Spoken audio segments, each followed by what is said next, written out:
அனைத்து நல்லுள்ளங்களுக்கும் வணக்கம். நான் உங்கள் ஆர்கே பேசுகிறேன். விக் மாசமோட நெக்ஸ்ட் சேனல். வழக்கமாக உலக செய்திகள், இன்றைய சிறப்பு செய்திகள் ஏனோ தெரியவில்லை. கடந்த 2-3 நாட்களாக நமது பயணம் பாகிஸ்தானிலிருந்தே தொடங்கி இருக்கிறது.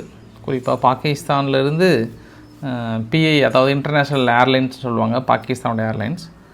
அங்கே கனடாவுக்கு போனதுக்கப்புறம் நிறைய விமானிகள் வர மறுக்கிறாங்களாம். மறுபடியும் உடம்பு சரியில்லை, அது சரியில்லைன்னு சொல்லிட்டு அங்கேயே குடியேறாங்கன்ற கம்ப்ளைண்ட்டு போன வருஷத்துலேருந்தே இருக்குது. பட்டு மறுபடியும் ஒரு விஸ்வரூபம் எடுத்திருக்கு. என்ன ஆனது, என்ன அங்கே காரணம்ன்றதையும் பார்த்துட்டு அப்புறம் அந்த பேச்சுவார்த்தை அப்படியே கொஞ்சம் வரட்டு இழுத்துட்ருக்கு. ஏதாவது கொஞ்சம் பாசிட்டிவாக வருமா, இல்லை அதுக்கான வாய்ப்புகள் இருக்கான்னு இன்றைக்கி ஜெலன்ஸ்கி ஒரு பகீர் தகவலை கொடுத்துருக்கிறார். அப்படியே அங்கே பார்த்துட்டு அப்புறம் திடீர்னு இன்றைக்கி என்னன்னு தெரியல, ட்ரம்ப் அவர்களுக்கு மூடு வந்திருக்கு. சிஜிபிங் ஃபோன் பண்ணி என்ன நண்பா நல்லா இருக்கியா, என்ன சமாச்சாரம்ன்ற மாதிரிலாம் பயங்கரமாக பேசியிருக்கிறார். அதனால் அங்கே பார்த்துட்டு அப்புறம் சுற்றி இருக்கக்கூடிய அரசியல் நிகழ்வுகளையும் சிறப்பான சம்பவத்தையும் செஞ்சு விட்டுறலாம் வாங்க. ஸோ வீடியோக்கள் பார்த்து முன்பு நீங்கள் நம்ம சேனலை சப்ஸ்கிரைப் பண்ணலாம், சப்ஸ்கிரைப் பண்ணிவிட்டு வாங்க. மறக்காம பெல் பட்டன் கிளிக் பண்ணி ஆப்ஷன்ஸ் கொடுங்க. வீடியோ கொடுக்கலாம்.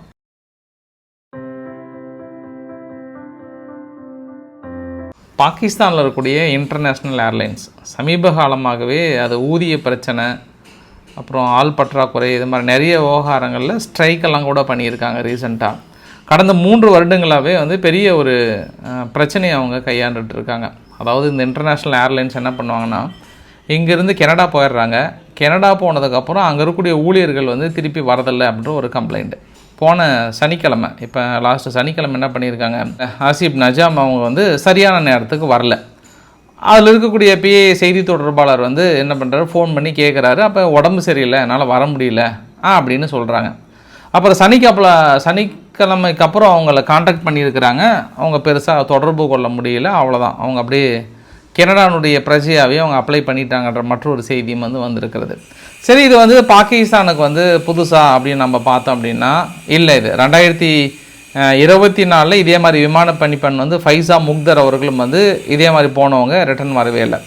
அப்போ 2023 இதே மாதிரி ஒரு டீம் போனது வரல. 2022 இது வெளிப்படையான ஒரு ரிசல்ட் சொல்கிறாங்க. வெளிப்படையாக தெரிஞ்ச ரிசல்ட்டு, தெரியாத ரிசல்ட்டை வருஷத்துக்கு 10லேருந்து 12 பேர் சர்வசாதாரணமாக இங்கிறத பணிப்பெண்களோ இல்லை மற்ற ஒரு நபர்களோ போகிறாங்க. அது ஒரு சில ஈவெண்ட்டெல்லாம் என்ன சொல்கிறாங்கன்னா, சம்டைம் பைலட்டே காணாமல் போகிற சம்பவமும் நடந்திருக்கான். இப்போ பைலட்லாம் போவாங்கல்ல, அவங்க திடீர்னு எனக்கு வயிற்று வலி, உடம்பு வலிக்குதுன்ற மாதிரிலாம், ரொம்ப ஃபீவராக இருக்குன்னு சொல்லிட்டு அந்த குறிப்பிட்ட ஹோட்டலில் தங்கியிருப்பாங்களாம். சரி, என்ன ஆள் உடம்பு சரியில்லைன்னு சொல்லிட்டு போய் பார்த்தோம் அப்படின்னா லெட்டர் மட்டும் எழுதி வச்சுருவாங்களாம். நன்றி பாகிஸ்தான் பிஐஏ அப்படின்னு சொல்லிட்டு கொண்டு போயிடுவாங்களாம், எழுதி வச்சுட்டு போயிடுறாங்களாம். இந்த மாதிரி காணாமல் போகிறவங்களோட மிக முக்கியமான நோக்கமே என்னென்னா 2-3 ஆங்கிளில் சொல்கிறாங்க. ஒன்று, அங்கே கனடாவில் ஈஸியாக அவங்க குடியுரிமை பெறுவதற்கான வாய்ப்புகள் பிரத்யோகமாக ரொம்ப எளிமையாக பண்ணிட்டாங்க. ஒன்று. இரண்டாவது, இங்கே பிஏயில் சம்பள பிரச்சனை வளர்ந்து வரக்கூடிய இந்த எக்கானமி சூழ்நிலையிலே போதிய அளவுக்கு ஏற்கனவே ஊதிய பற்றாக்குறை இதெல்லாம் இருக்குது இல்லையா, இது பெரிய இஷ்யூவாக இருக்குது. அதனால் இந்த மாதிரி நிறைய ஊழியர்கள் காணாமல் போகிறதுனாலே பாகிஸ்தானுடைய இன்டர்நேஷ்னல் ஏர்லைன்ஸ் பெரிய ஒரு ட்ரபிளாக இருக்குது. இப்போ ஒரு 4 நாட்களுக்கு முன்பு கூட மிகப்பெரிய ஒரு போராட்டத்தை அனௌன்ஸ் பண்ணியிருந்தாங்க. அது வேறு ஒரு காரணமாக சொன்னாங்க. பட் அது நாளுக்கு நாள் என்னாகும் அப்படின்னா, இதுக்கப்புறம் கனடானுடைய சேவையை நிறுத்திடலாமான்ற மாதிரி சொல்லுவாங்க. கனடா மட்டும் இல்லைங்க, ஒரு 2-3 நாடுகள் அவங்க சிட்டிசன்ஷிப்பை ரொம்ப மெத்தடாலஜி ரொம்ப ஈஸியாக இருக்காங்க. ஃபஸ்ட்டு கனடா, இங்கே இருக்கிறவங்க போனவங்களில் பெரும்பாலும் ரொம்ப ஈஸியாக அப்படியே ஸ்டிக்காக ஒட்டிக்கிறதுக்கு எந்த நாடு அப்படின்னா ஃபஸ்ட்டு கனடாவை தான் சூஸ் பண்ணுறாங்க. ஒன்று. இப்போ ரீசெண்டாக கூட ஒரு நியூஸ் பார்த்தேன் நான், யூகேலையும் இதே மாதிரி ஒரு இஷ்யூ இருக்குது. இப்போ ஜெர்மனியில் இருக்கக்கூடிய ஒரு ட்ரக் டீலர் இங்கே யூகேயில் கைது பண்ணுறாங்க. கைது பண்ணி அவனை நாடு கடத்தணும்னு பிளான் பண்ணுறாங்க. அப்போ அவன் யார், சலீம் ஹுசைன் அஹமீன்னு சொல்லிட்டு 25 வயசு பையன் தான். அப்புறம் அவனுக்காக ஒரு வக்கீல் ஒருத்தர் வாதாடினாராம். அந்த வக்கீல் என்ன பேசுகிறாருன்னா, அவர் ஜெர்மனியை பூர்வீகமாக கொண்டிருந்தால் கூட அவருக்கு ஜெர்மனி மொழி தெரியாது, அதனால் நீங்கள் அனுப்புனாலும் அவர் பெரிய அளவுக்கு தடுமாறுவாங்க, அவர் நாடு கடத்துறதை விட இங்கேயே வச்சுருக்கிறது சால சிறந்தன்னு சொல்லிட்டு வாதாடி அவர் கடைசியில் யூகேயில் ஹோல்டு பண்ணிட்டாங்களாம். இப்போ யூகேயில் இருக்கக்கூடிய சிஸ்டம் என்ன அப்படின்னா, அந்த மனிதாபிமான அடிப்படையில் முடிவுகள் எடுக்கிறதுல அப்படியே ரொம்ப சாஃப்ட் கார்னராக இருப்பாங்கன்னு நம்ம தொடர்ந்து நிறைய வழக்குகளை கூட பார்த்தோம். நம்ம இன்னொரு வழக்கு கூட ஸ்ரீலங்காவுக்கும் யூகேவுக்குமே இந்த பிரச்சனை இருக்குது. 2022 பாம்பிளாஸ்ட் நடந்தது இல்லையா, அந்த பாம் பிளாஸ்ட்டில் 2019 ஈஸ்டர் சண்டே பாம்பிங்னு சொல்லிட்டு நடந்தது இல்லையா. யூகேலேருந்து வந்த ஒரு ISIS தீவிரவாதி இங்கே வரான், தாக்கல் நடத்திட்டு யூகேவுக்கு போயிடுறான். இப்போ ஸ்ரீலங்கா என்ன கேட்குறாங்கன்னா, அவனை வந்து எனக்கு கொடுங்க, அவன் வந்து தடை செய்யப்பட்ட தீவிரவாதின்னு கேட்குறாங்க. ஆனால் யூகே என்ன பண்ணுறாங்க, அது கொடுக்காம அவனுக்கு தொடர்ந்து அவங்களுக்கு சிட்டிசன்ஷிப் ஹோல்டெலாம் கொடுத்து அவனை பெருசாக பாதுகாக்கிறாங்க. கேட்டால் அவங்க நாட்டு சட்டத்திட்டங்கள் அது மாதிரி இருக்குது அப்படின்னு மாதிரி வந்து சொல்கிறாங்க. ஸோ தொடர்ந்து ஸ்ரீலங்கா வந்து கேட்டே தான் இருக்காங்க. ஸ்ரீலங்கா மட்டும் இல்லை, இந்தியாவுக்கும் அந்த இஷ்யூ வந்து இருந்துகிட்டே தான் இருக்குது. நம்ம கனடாவில் பார்த்தோம் அப்படின்னா நமக்கு தேவையான தடை செய்யப்பட்ட தீவிரவாத குரூப்லாம் அங்கே உட்காந்துட்டு இருந்த காலிஸ்தான் பிரிவினைவாதிகள்லாம் வந்து அங்கேருந்து பயங்கரமாக சவாலெலாம் விடுவாங்க. ஏன்னா கனடா பொறுத்த வரைக்கும் அந்த அளவுக்கு ஒரு தீவிரவாதிகளும் ஒரு சொர்க்க பூமியாக லைட்டாக அங்கேயும் இங்கேயும் கொஞ்சம் இருந்துகிட்ருக்கு. அது வெளிப்படையாகவே இதுக்கு முன்னாடி இருந்த ஜஸ்டின் ட்ரூடி அரசாங்கம் வந்து ஆதரித்திருந்தாங்கன்ற ஒரு கூடுதல் தகவலாக சொல்ல முடியும். ஸோ இதெல்லாம் நினச்சி பார்த்தேன் நான். அதனால தான் அங்கே இருக்கக்கூடிய விமான பணிப்பெண்களாக இருக்கட்டும், இல்லை பைலட்டாக இருக்கட்டும், பாகிஸ்தானோட விமானிகள் சர்வசாதாரணமாக அங்கே போயிட்டு அங்கே கனடாவில் அதுக்கப்புறம் ஈஸியாக ஜாயின் பண்ணி அங்கே இருக்கக்கூடிய விமானங்கள் இருக்குல்லையா அதில் ஜாயின் பண்ணி பணிபுரிகிறாங்கன்றது ஒரு கூடுதல் தகவலாக சொல்ல முடியும். ஸோ இப்போ நம்ம நேராக எங்கே போகிறோம் அப்படின்னா எங்கள் ஜெலன்ஸ்கி கிட்டே போயிடலாம். ஏன்னா கொஞ்சம் புலம்பல் அதிகமாக இருக்குது. அதனால் அந்த புலம்பலை நம்ம கொஞ்சம் நிறைய டீட்டெயிலாக பார்க்க வேண்டியது இருக்கிறது. இப்போ அமெரிக்காவை சமாதானப்படுத்துவதற்காக ஜார்ஜியா மெலோனி அவர்களும் பின்லாந்துடைய ஸ்டப் அவர்களும் போகிறாங்க. லாஸ்ட் டைம் வந்து ஒரு பெரிய டீமே போச்சு, லாஸ்ட்டு ஆகஸ்ட் மாதம் சம்திங்கு. பட் இந்த டைம் வந்து இவங்க 2 பேர் தான் இப்போதைக்கு அர்ஜென்ட்டாக வந்து கிளம்புறாங்க.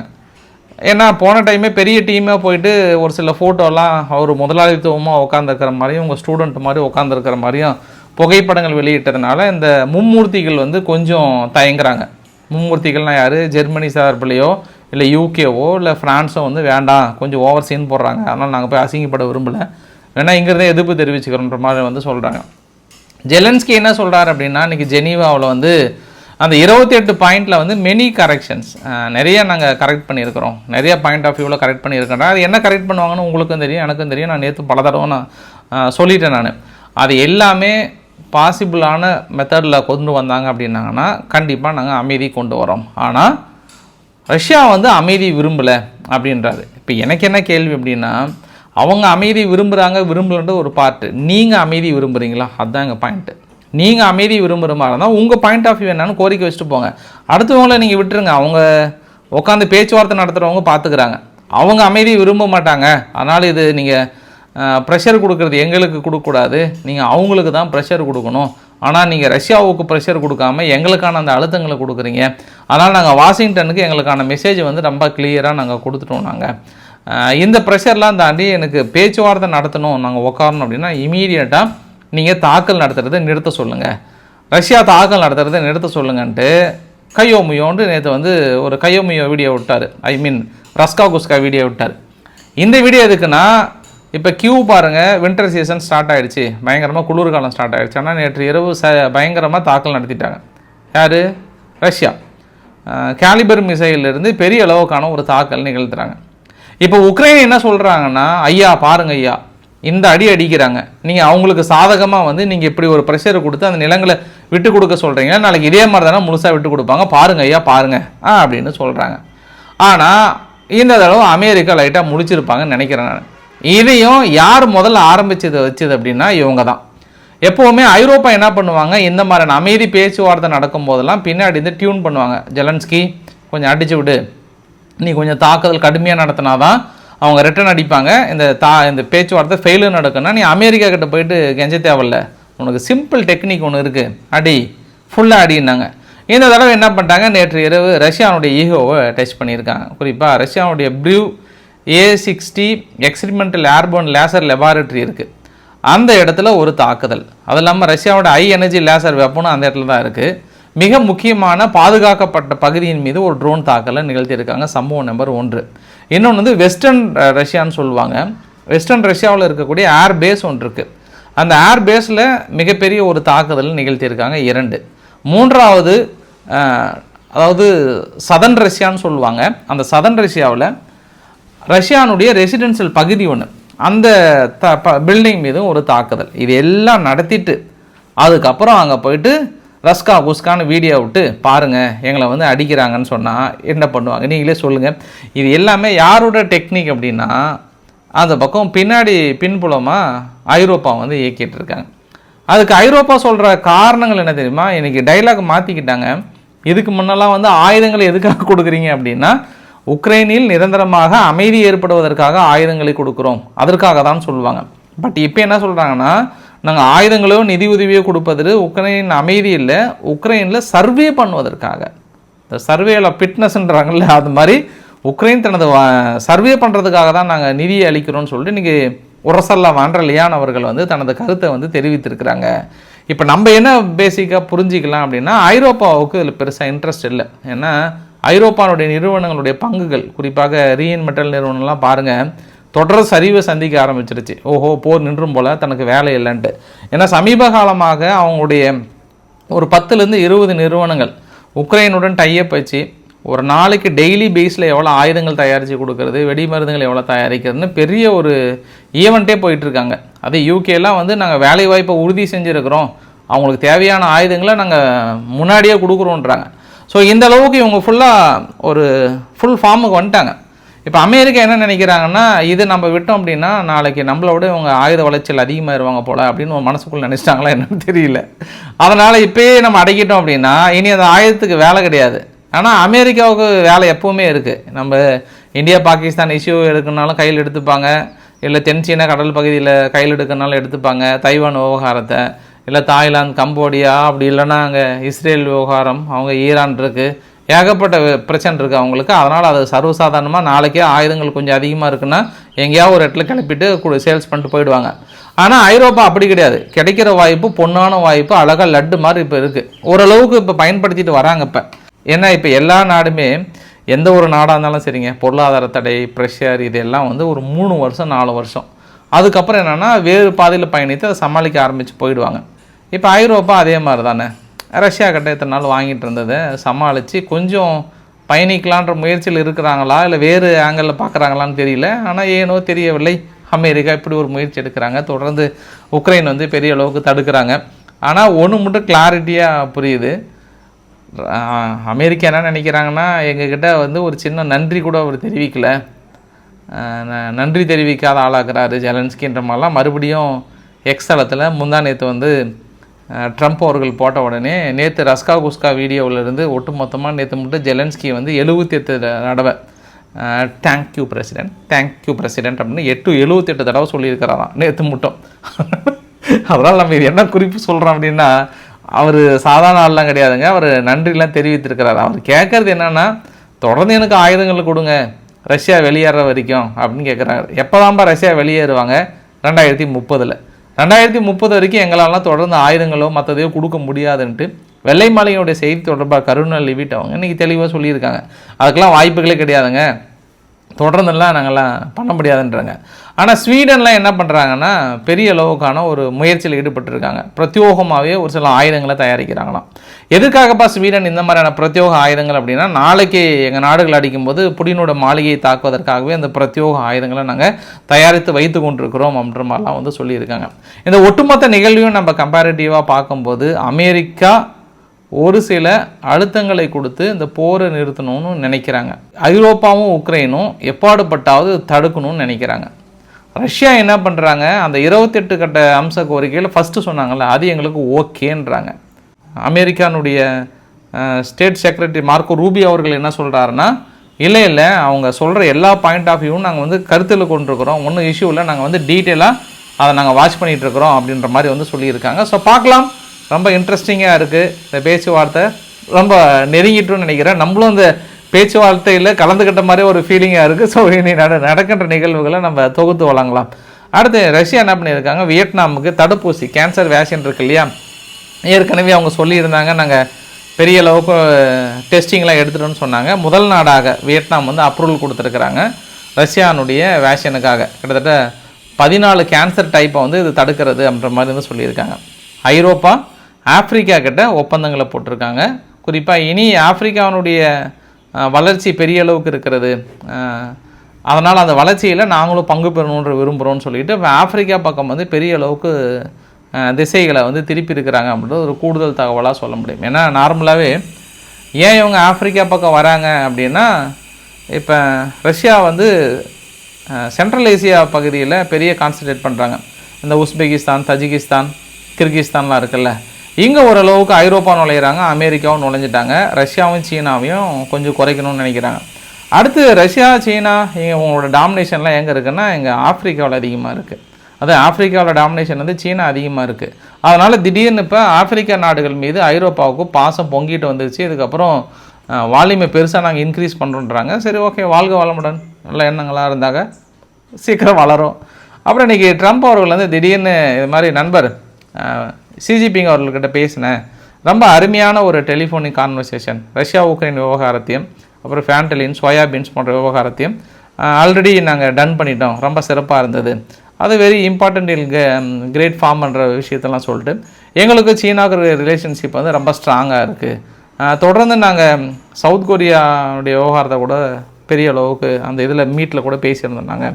அப்புறம் சிஜிபிங் அவர்களை வந்து முறைப்படி வந்து விசிட் பண்ணுறேன். அடுத்த ஏப்ரல் ட்ரம்ப் அவர்கள் வந்து சீனாவுக்கு போகிறத வந்து உறுதி செய்கிறாங்க.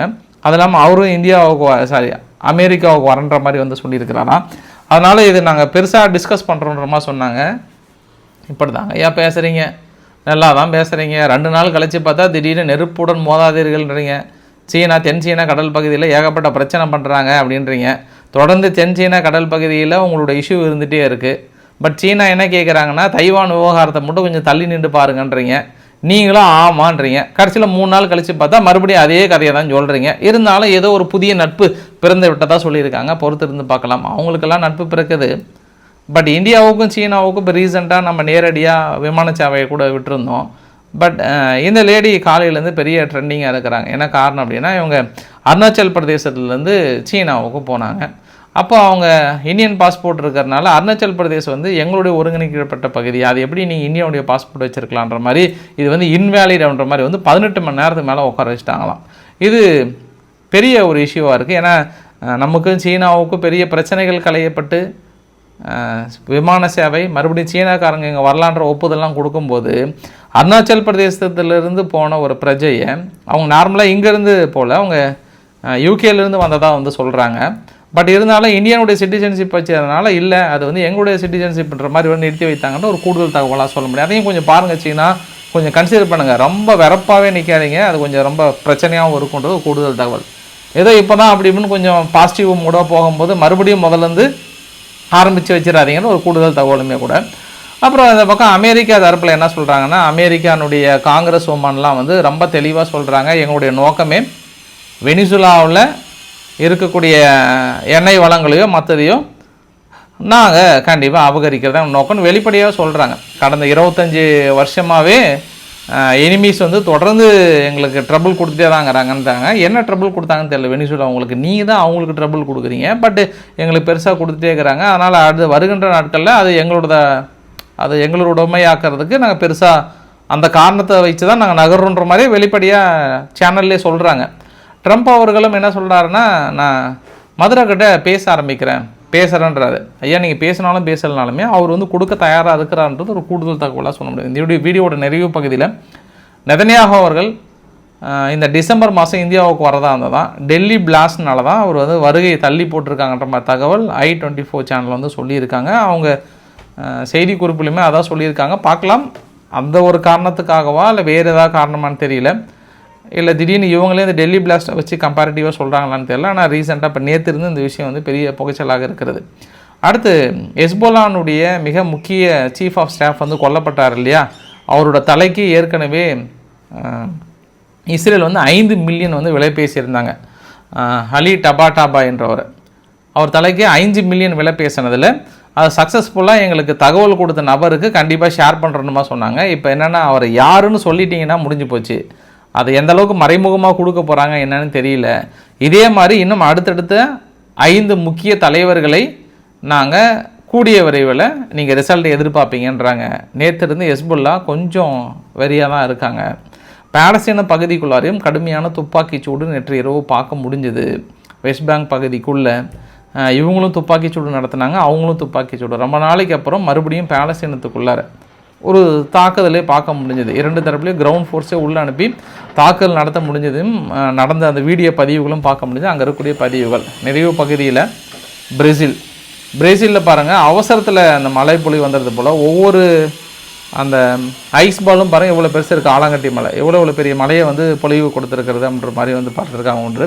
இன்னொன்று வந்து அதே பிரேசிலில் இந்த ஒரு பீஸா வந்து ரொம்ப ஃபேமஸாக இருக்கான்.